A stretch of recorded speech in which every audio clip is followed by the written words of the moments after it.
meets the need for a break, the need to relax, the need to feel recharged. But we also have the need to learn. Can you see this is a needs clash? So there's part of us would like to relax, and there's part of us wants to learn. So often the needs clash is internal. Often we have this internal needs clash. Yes, we could start now. Yes. Have you started? Yeah. Oh. Okay.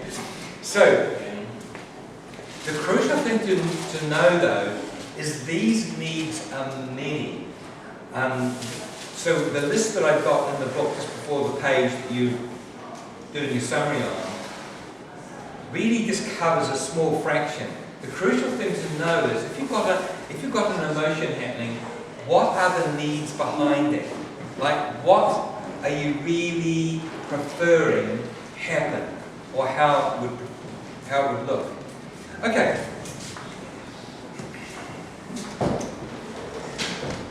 So here's the way out of this. So arguably this is the most important section of the course the next hour. Only because it really is a way, if you can discipline yourself to follow this, you can bring balance to yourself and to your relationship. And next week, when we come back, it's not next week, but when we come back for the fourth session, you're going to have, I think it may be 3 weeks between now and then, I think it's 3 weeks, where you can monitor or assess how well you're staying calm. So here's the process we have to go through to get emotional balance. The first thing we have to do is know our emotional triggers, and I'm going to go to those in a second, go over them. We've been through this last week. I want to go over them again. You have to know your emotional triggers because, like Ian said, like if in fact he's cleaned something up and then it's getting dirty again and he's getting irritated, then he has to know, I get irritated, but actually I need to sit with this. I know I get irritated because I keep doing this, and it feels like it's a treadmill, and it feels like no one else cares, and it feels like no one else notices, and it feels like I'm on this job for life. You know, all the everything that's behind the irritation, we have to suck it up. Because it's our irritation, it's our standard, it's our preference, so in many ways the problem isn't here. But it's not necessarily a problem you want to be clean and tidy. It's a solution, but you have to recognize other people don't see the same solution. So, number 2 then is we have to own these emotions as being yours and yours alone, left over from childhood. They're not wrong, but they're just patterns from childhood. Number 3, we have to sit with these feelings, calm them with our attention, taking time out to do this if necessary. Sometimes, if you're a person who fires up, you have to take time out. When I barked at the dog, that's a good expression. When I barked at the dog, I had to go off and realize that, in fact, I was triggered and I could see what was going on. I was upset that I just broken 2 plates. And so, actually feeling upset is a normal part of life. What I would have been mistaken doing was to vomit that on someone else.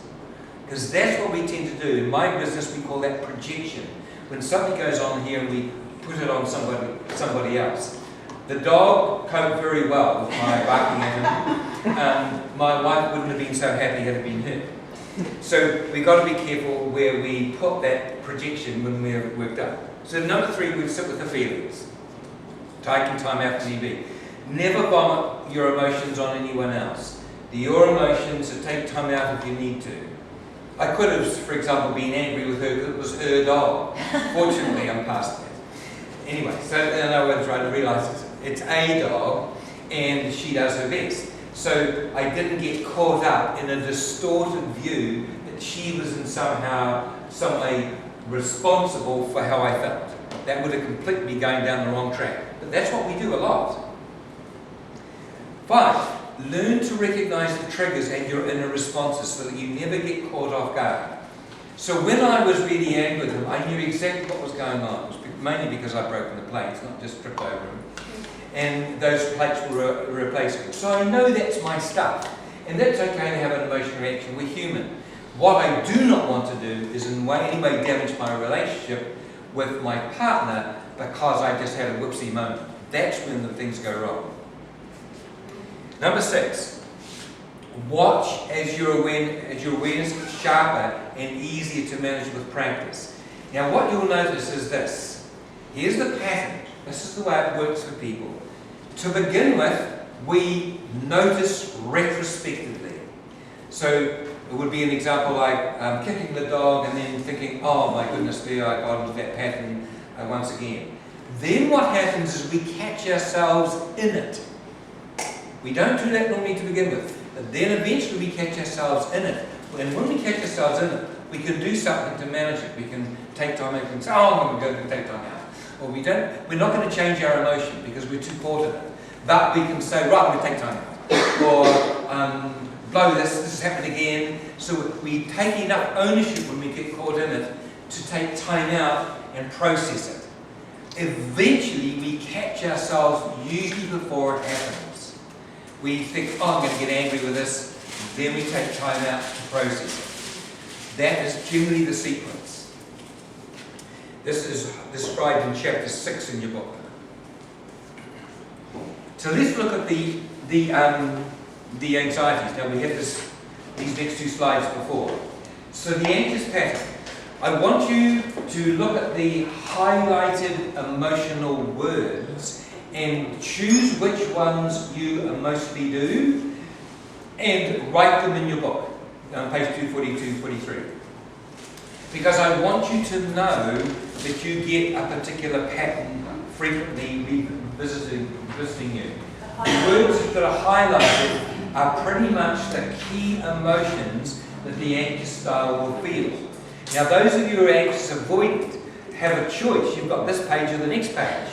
You've got a variety, right? The thing is, you're most likely to feel something on this page first, but quickly close it down. You'll simply slide over it and go more into an avoidant feeling. The crucial thing is to write down at least one or two feelings you do. Now, can I say to those who have got the anxious, either the anxious or the anxious avoidant, you're very likely, most of the time, to be triggered around anxiety. Anxiety is going to be the key trigger for you. And the anxiety is mostly around the disconnection with people, or the fear of disconnection, or the fear of not being understood, the fear of not being heard. That is most likely to be your number one trigger. The second most likely emotion you're going to have is number 2, is feeling hurt. What you're going to do is you're likely to read the avoidant person as being uncaring, unthoughtful, or something like that, so I feel hurt that they've done this to me. The truth is they're normally not trying to do anything. And in fact, they won't even know that you have this reaction on the whole. Then, of course, number 3, you're going to feel shame or guilt if you do something that you deem not to be appropriate, like you shout at them or something like that. You're likely to feel bad that you reacted, bad that you raised your voice, bad. So shame and guilt are a big piece when you don't feel like you've been nice. That's common. Sad, upset and lonely are more likely to be the emotions when you sit and reflect. They're not quite as likely up front, but they can happen further down, as number 5, abandonment and rejection can feel that also. So Jeffrey, you in this conflict cycle are separating primary and secondary? Yes, good question. question. Given us both? Yes, no, thank you for raising it. So all the emotions in 1 to 5 are primary. Number 6 is secondary. Now, what's the difference? The difference is that frustration, resentment and anger follow another emotion. They are not an initial emotion. They are the consequence of a previous emotion. Now you can see, therefore, you need to work out which in the 1 to 5 is happening, because you need to catch it at that. And there's another reason you need to catch it, so that you don't then react into number 6. That's because that emotion, 1 to 5, tells you your need. So if you know that I'm feeling shame or guilt, say, you then know I need to talk about my shame or guilt with my partner. So you might say to your partner, oh, I feel really bad that I just told you what I want. You can and your partner hopefully will say, that's okay. It's Tell pretty me what tough you when want. they say, well, no, this is stupid, that's rubbish. They may say that, which means that they're now reacting to your reaction. So the crucial thing to know is 1 to 5, when we come to talking about this stuff, it's going to be an emotion in there attached to a need that you're most likely needing to talk about. So that's why it's really important to catch. Avoidance. To those who are anxious avoidant, you can take your choice out of a selection here. Avoidance, though, normally get anxious if seemingly urgent tasks are awaiting completion or mounting up. So if we go back to Ian's example before, where he'd cleaned up the city and so on, whatever, he would get anxious about the task not being done or something like that. Normally the anxious style, they get anxious about the impact on people. The avoidants hardly ever bother about the impact on people. It's just got to be done. It's just stuff that has to be done. So we normally get anxious about the task, not the impact so much on people. And what would be the impact on people about that task? The one that Ian gave as an example, Yeah. the impact would be, so if in fact an anxious person was doing what he was doing, it would be out of concern that people are comfortable, concern that people are in a nice environment, concern that people feel that they were being looked after. So Ian will have a value, he's likely to have a value that says this is a good thing to do, this can help people, but he won't feel anxious for people, he'll just see it as a task to be done. Right, well, my experience of that same dynamic for myself is I've worked to help that actually it's not my need to have a kitchen bench that sparkles, it's my father's need, and my need was to make sure that the kitchen looked okay because he would explode if it wasn't. Right, so what's happening for you is you're not meeting your need. Well, you're meeting your need to keep yourself safe. calm, right? Or safe. And not feel guilty that you've got a messy kitchen or something. So there's a good example where something from childhood, you have enough awareness to realise I'm on a treadmill of keeping the kitchen clean because that was where I was trained to be. So when you start to say, okay, I'm feeling anxious about the kitchen, actually I don't need to feel anxious about the kitchen, my father's not here. So actually I can let that go. So what happens when you know the anxiety is triggering you and you see it's an old pattern and you own it and you say, right, I don't really need to keep doing this, you start to reduce the energy from childhood. You're now starting to pull away the energy from childhood wounds. Does that make sense? Hopefully we get to the awareness of that to the point where eventually you say, well, the kitchen's a mess, I'm going to choose to do it. I'm going to choose to do it because I'd like to do it, not I have to do it, not I'm going to feel bad if I don't do it, not that track anymore. Make sense? Is it about more ownership of yours? Inner pattern.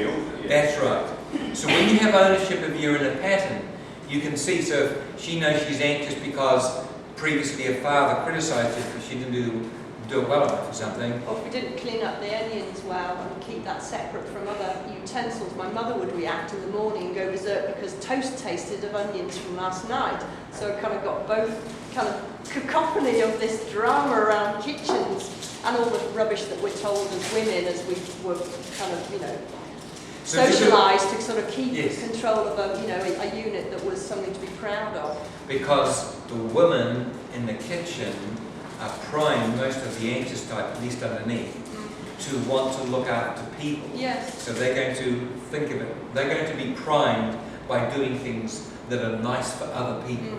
But as a child, you can't understand why your No. parents were so reactive No. around stuff like that. It's just programming. Yeah.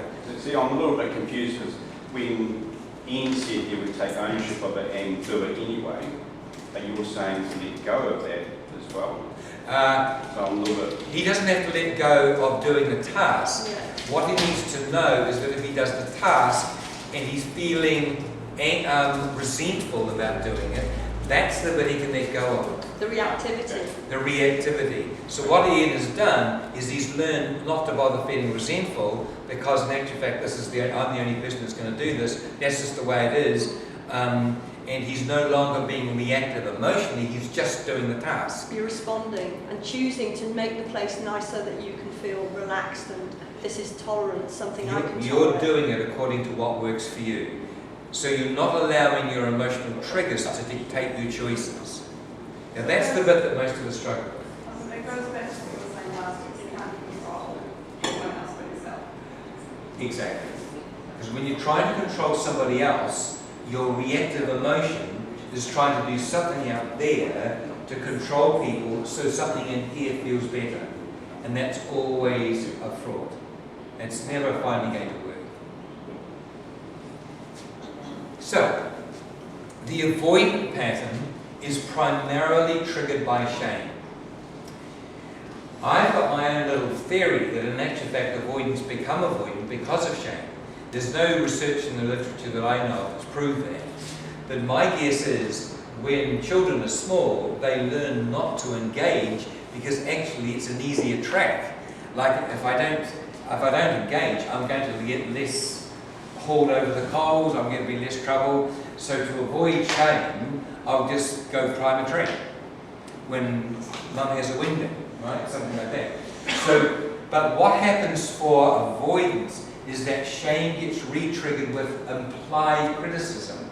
Now the difficulty is, for the anxious style who gets a bit worked up, avoidance will read that as basically I'm being criticised, when in fact there is no intention of criticism. And if you look at the way it's said, if you look at the words very carefully, frequently there's no criticism in there, but avoidance are very, very quick to be triggered by an emotion that's been raised. So if the anxious style have a little bit of a raised emotion, a bit of intensity in the tone of their voice, the avoidant is likely to hear as criticism. Again, it's an example of an attachment style reading a situation through the lens of their attachment style. So, often then, avoidance hit another roadblock, and that is they start to feel inadequate. You see, the way avoidants have run their life is to have a solution to every problem. So if their partner is emotional, they struggle with a good solution. Because actually they don't know how their partner's wired, so they don't have a solution. Frequently they'll try to come up with solutions. Well, why don't you try this? Well, actually you said that, if you said such and such to that person, you'd be fine. Now, and what happens is that can even more irritate the anxious style, who in actual fact doesn't need solutions, they just need to be heard. So what happens then is the avoidant starts to feel inadequate because they can't calm their partner or satisfy them or whatever. So then that inadequacy triggers more shame, and so that's why they disengage, because the easiest way to deal with this now, do not know what to do, can't calm my partner, there's nothing left, there are no choices left, so I'll just absent myself. So what happens is they absent themselves, and then the anxious style thinks, he doesn't care, doesn't love me, isn't really interested in me, and so on. They again misread the reason the avoidant is taking time out. So the avoidant, they can get angry, number 4, if pursued and if they believe they're being unfairly treated. Fairness is a big thing for most avoidants. If they feel it's unfair, they're likely to react.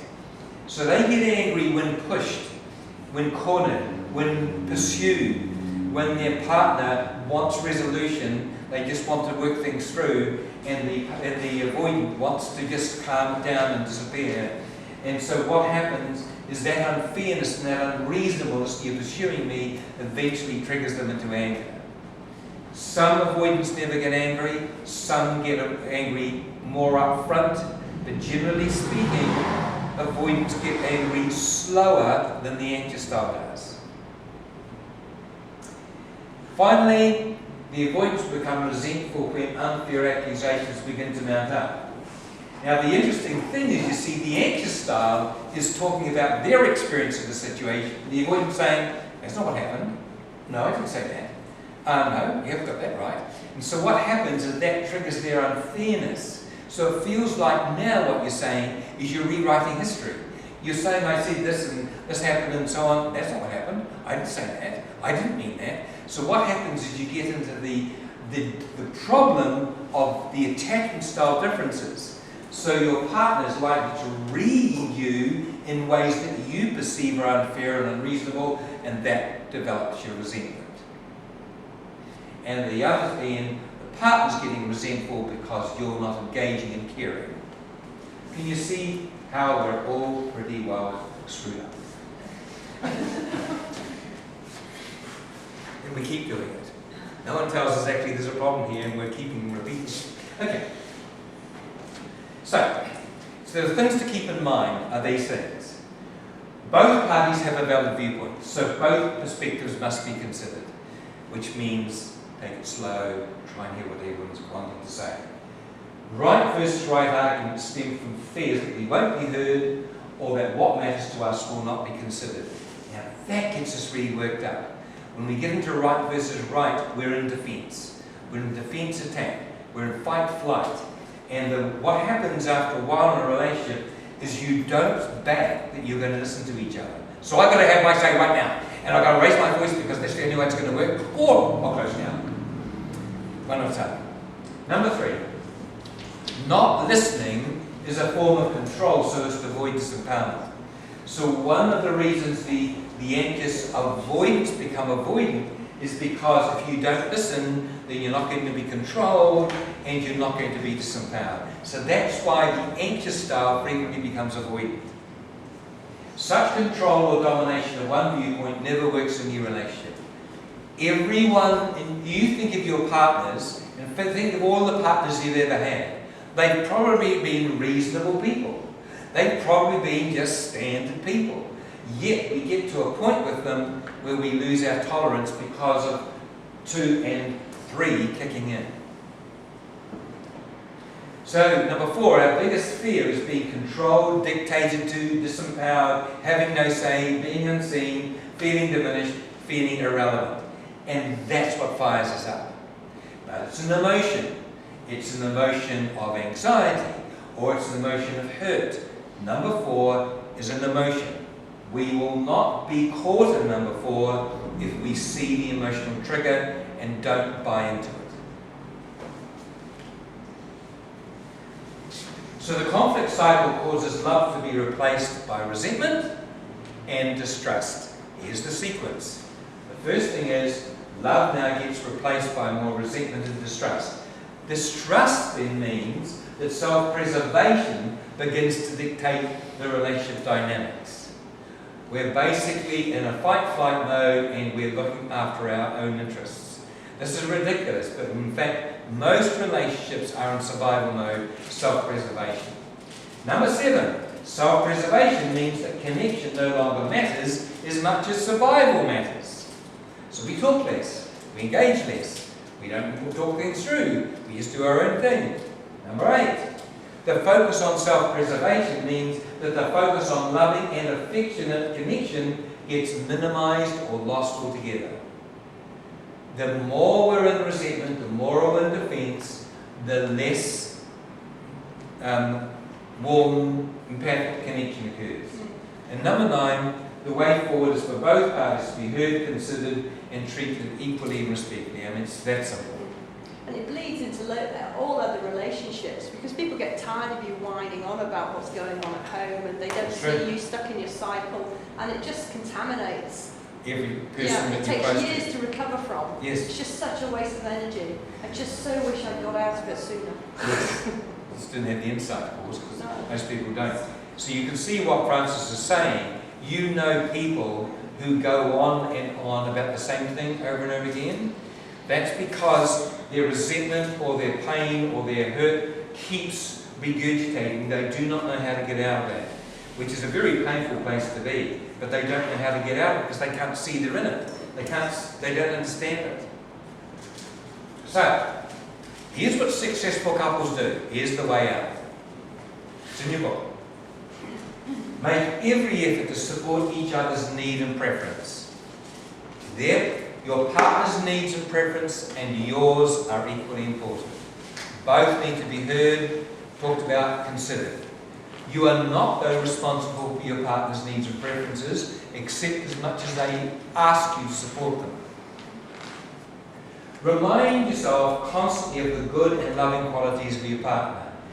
That's really important because otherwise these dramas dictate the way you see each other. So you've got to remind yourself, hey, no, I'm with this person because they do this and they do that, they're caring, this and that, and so on. You've got to remind yourself of that because otherwise you get askew. What happens is the maybe small amount of time in drama dictates the way you're starting to think.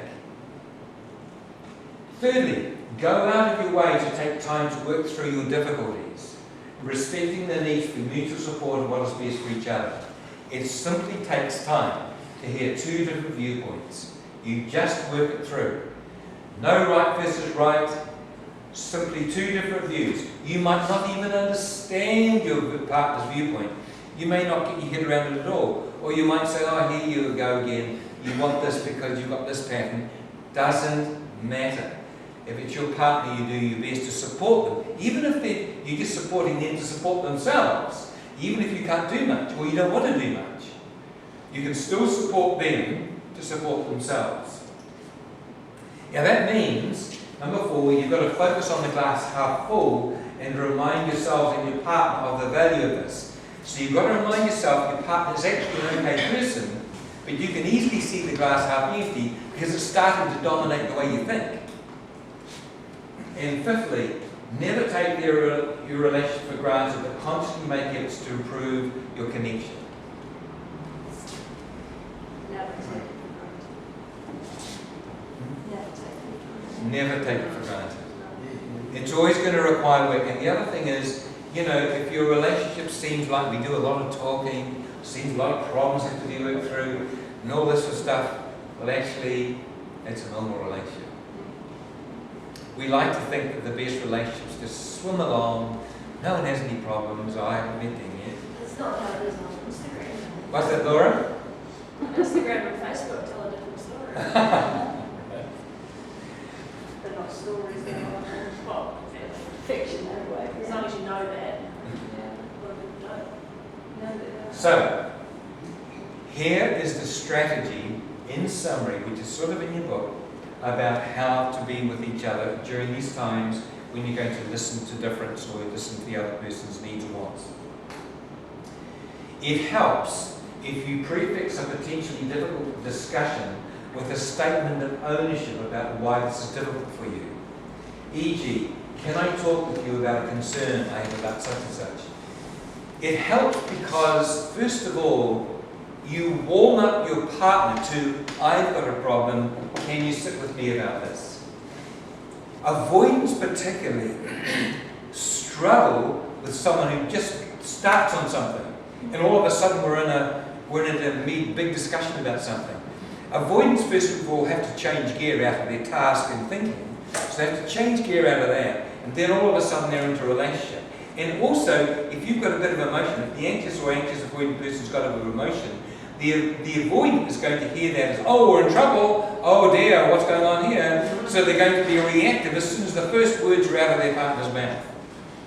So that's why it's helpful, particularly if you're the anxious style, to prefix with something that says, hey look, I've got something I'd like to talk about. Can you give me a bit of time to talk this through with you?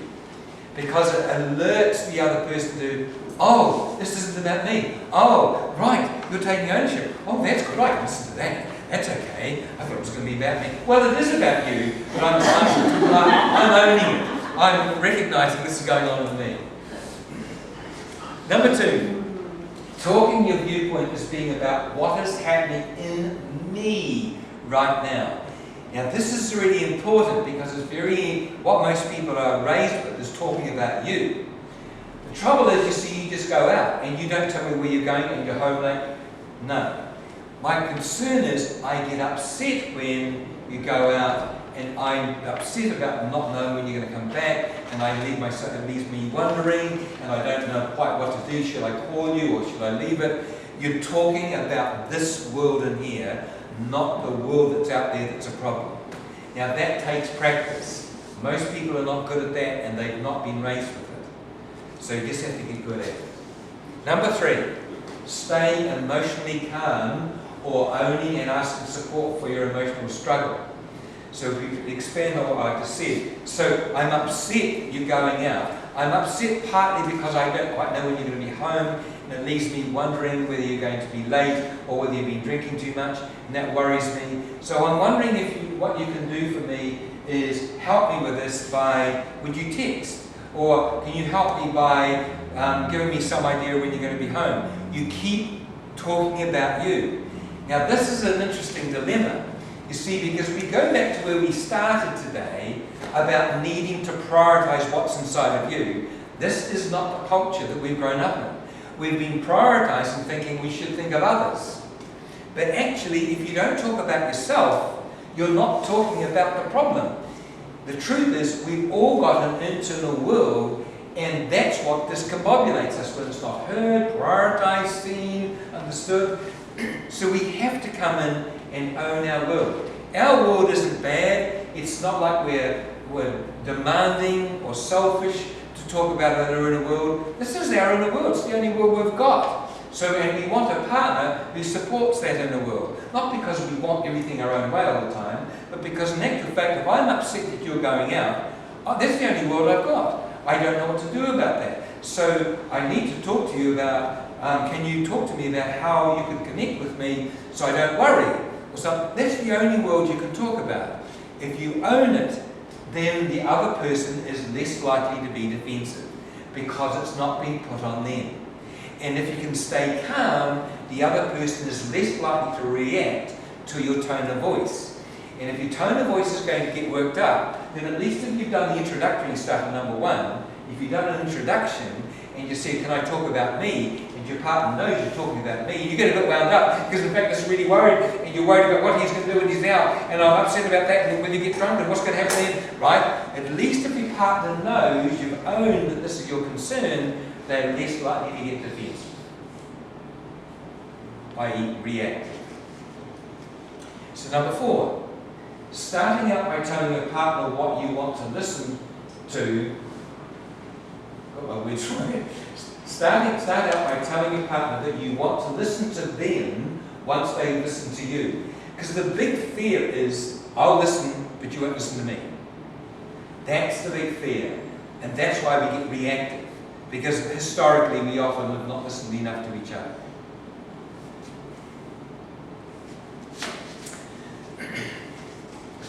So ensuring that what you say is concise, preferably including words to describe your feelings about this matter right now. Here's the difficulty. If in fact you say, well, actually you're going out tonight.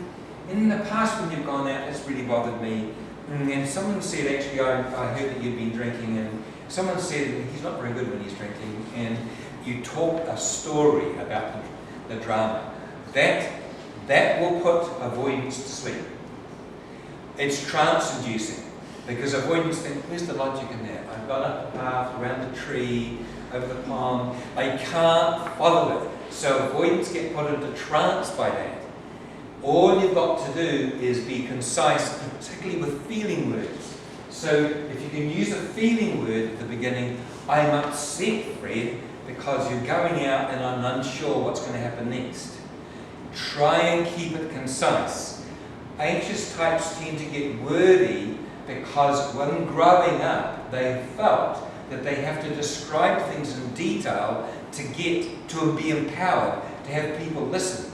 But actually, it doesn't help people listen. Avoidance can't really cope with much more of that, with that wandering story stuff. They'll soon be put to sleep.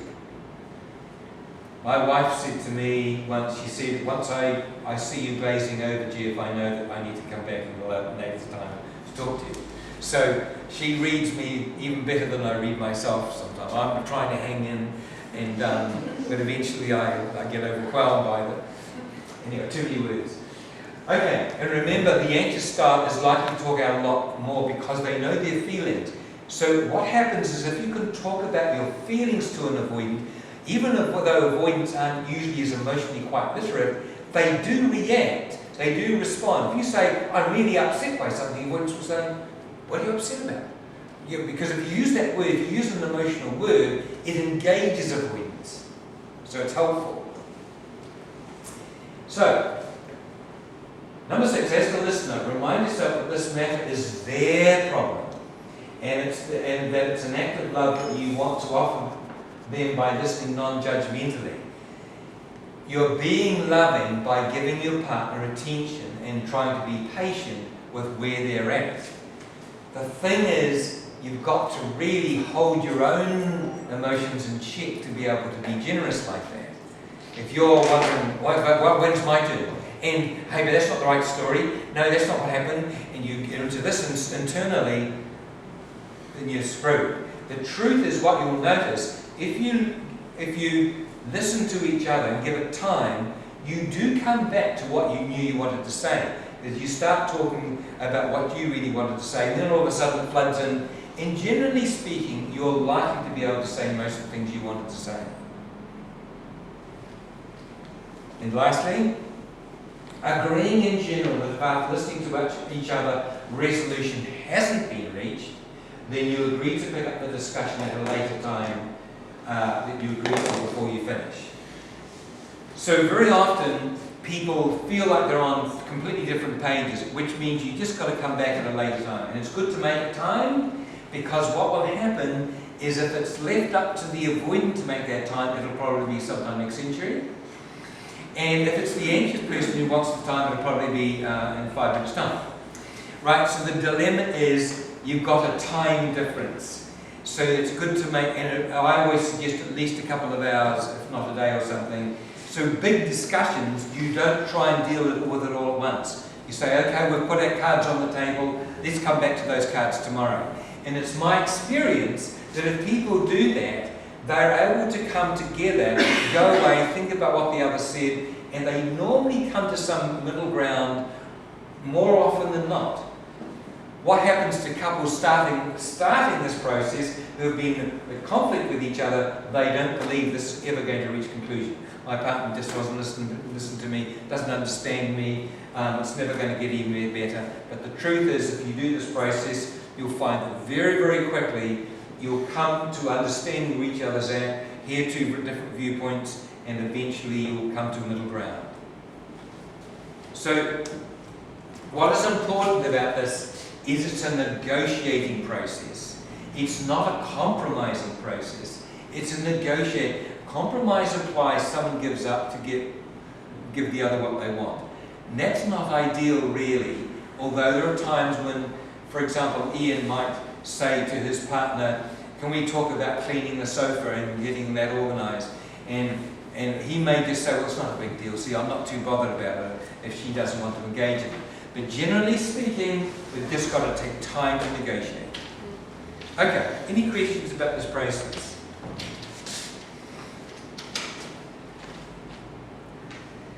Does it make sense? Just requires calm. That's why it's so crucial to know your triggering emotions so you don't get derailed. So just remind myself what's after that. Yeah. Okay, the stuff after that is actually in your book about listening. So what I'm going to invite you to do now is to see if you can practice this. Go with your partner and with another person, just imagine it is your partner and try and role play with each other if you can. What I want you to do is I want you just to practice listening to what you got from this today. You're just practicing taking the time to hear what the other's saying. If the avoidant can hear their partner's feelings, that's a real plus. Oh, so you're feeling upset that in the past we haven't done this well. Or something like that. If you can use those words, it's even better if the anxious person or the anxious avoidant person can use those words. Yes, I get upset, partner, when in fact in the past it seems like we've not been able to do this. You with me? This is where the rubber meets the road. So you're getting practice now and really listening to each other patiently and trusting that you'll do this over and over again. And if in fact you finish and you haven't got to a middle ground, you just say, how about we come back later and revisit this? And you make a time. Any questions before you go off and try this?